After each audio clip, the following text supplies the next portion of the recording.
Assalamualaikum, saya Abdul Rahim Makno, nombor metrik 282641.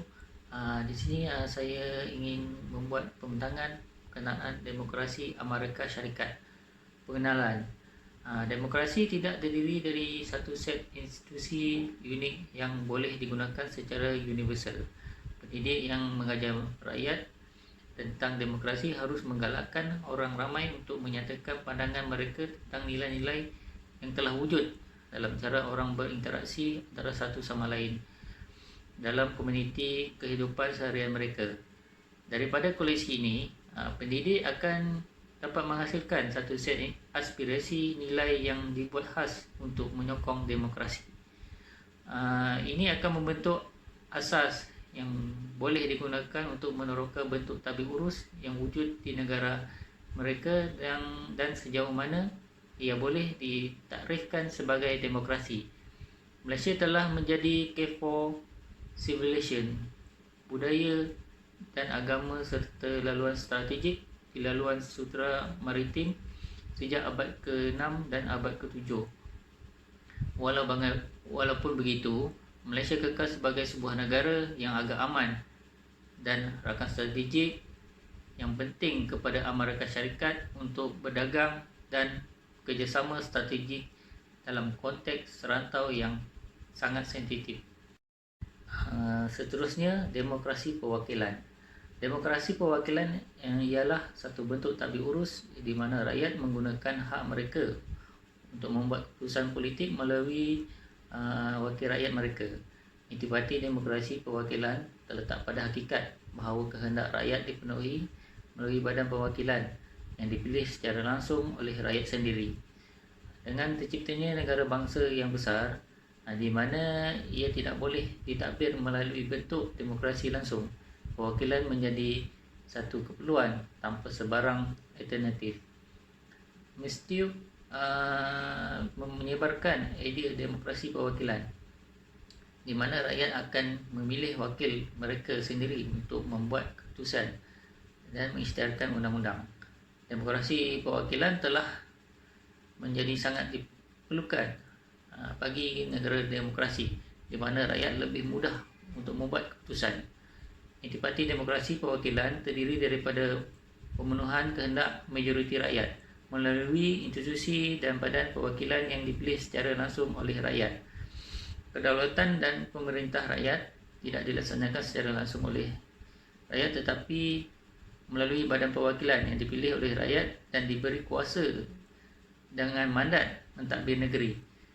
Di peringkat kerajaan negara, rakyat memilih presiden dan pegawai yang mewakili mereka dalam dua Dewan Kongres, Dewan Perwakilan Rakyat dan Dewan Negara.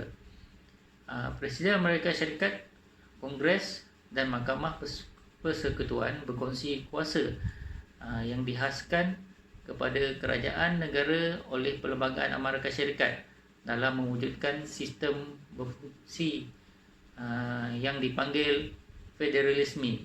Perlembagaan Amerika Syarikat juga berkongsi kuasa politik tertentu dengan negeri-negeri lain. Sistem demokrasi di Amerika Syarikat. Idea demokrasi perwakilan untuk Amerika Syarikat datang daripada pengumbalan perlembagaan. Mereka tidak bersetuju untuk memberikan kuasa yang lebih besar kepada orang ramai dan takut atas kezaliman majoriti. Konsep membawa masuk wakil rakyat kemudiannya digubal melalui perlembagaan. Penggubal bersetuju bahawa wakil rakyat ini boleh memilih presiden yang perlu ada Mahkamah Agung untuk menegakkan perlembagaan. Terdapat wakil rakyat di seluruh dua Dewan Kongres, iaitu pengundi memilih mereka di Dewan Rakyat dan Dewan Negara. Wakil rakyat tambahan ditemui di peringkat negeri dengan gubernur dan badan perundangan negeri. Kemudian terdapat sistem pilihan raya presiden. Cabaran akibat daripada sistem demokrasi di Amerika Syarikat. Usaha untuk menggambarkan gelombang demokrasi ketiga dan keempat menggunakan langkah institusi dan hak telah menunjukkan bahawa walaupun walaupun dunia telah menyaksikan pertumbuhan dramatik dalam bilangan negara demokrasi. Gelombang terkini sebahagian besarnya terdiri daripada demokrasi tidak regular. Demokrasi yang tidak regular amat baik dalam mewujudkan mekanisme asas institusi dan perlindungan untuk mengadakan pilihan raya yang agak bebas dan adil, mengekalkan akhbar yang agak bebas, menjamin kebebasan bersuara dan melindungi hak untuk berhimpun dan bersatuan, untuk membangunkan parti politik, organisasi masyarakat sivil dan kesatuan sekerja, tetapi mereka kurang pandai melindungi rakyat daripada diskriminasi etnik, agama dan jantina, penahanan sewenang-wenangnya, penyiksaan, layanan buruk dan kematian dalam tahanan.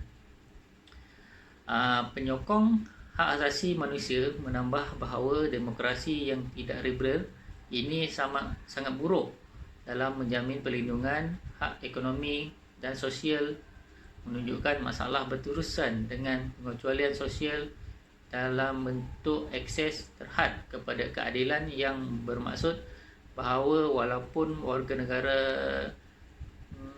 adalah sama di sisi undang-undang, mereka tetap tidak sama rata dari segi sosial. Seterusnya, dari segi situasi analisis yang menunjukkan bahawa demokrasi presiden dan terutamanya yang mempunyai sistem berbilang parti sememangnya tidak stabil, terdedah kepada kerosakan dan terdedah kepada tingkah laku presiden di luar perlembagaan yang menjadikan perlindungan hak tidak menentu. Adalah benar untuk perlindungan sebenar hak asasi manusia di mana negara demokrasi yang matang mempunyai rekod hak asasi manusia yang lebih baik daripada demokrasi gelombang ketiga dan keempat. Secara keseluruhannya, penyelidikan ilmiah tentang kemunculan, pengekalan dan akibat demokrasi telah mendedahkan satu set penemuan yang agak konsisten dan sepatutnya menarik minat dasar antarabangsa yang lebih besar dan komuniti penderma. Sama ada seorang percaya bahawa pembangunan ekonomi menyebabkan atau menyokong demokrasi dan kestabilan demokrasi adalah jelas bahawa asas sumber yang semakin meningkatkan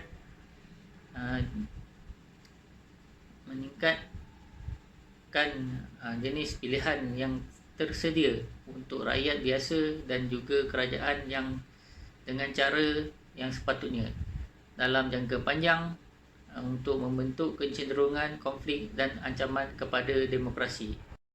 Cadangan, perbincangan ini telah mengkaji penyelidikan yang masih ada dan perkembangan dasar antarabangsa berkaitan dengan kemunculan, pengekalan dan akibat demokrasi. Perbincangan ini juga telah menggunakan dua fahaman demokrasi yang bersaing, di mana satu melihatnya sebagai urusan semua atau tidak ada, dan satu lagi sebagai sistem tak berurus yang berkisar pada skala berterusan daripada buruk kepada baik. Perbincangan ini memerlukan satu set ukuran prestasi negara melintasi satu set kriteria yang merangkumi pelbagai cara termasuk demokrasi tak berurus yang baik dan asasi manusia.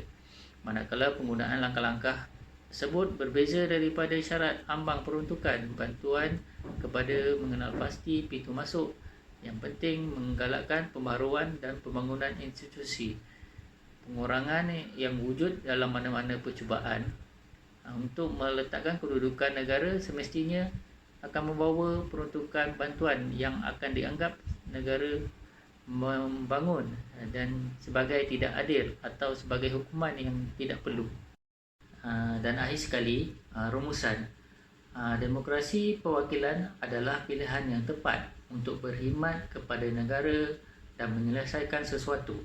Akhir sekali, sebuah demokrasi mesti membenarkan majoriti penduduk mengambil bahagian dalam proses politik dan tidak mengedepikan kumpulan orang tertentu daripada bidang politik atas dasar kaum, jantina, kelas atau orientasi seksual. Sekian daripada saya. Assalamualaikum.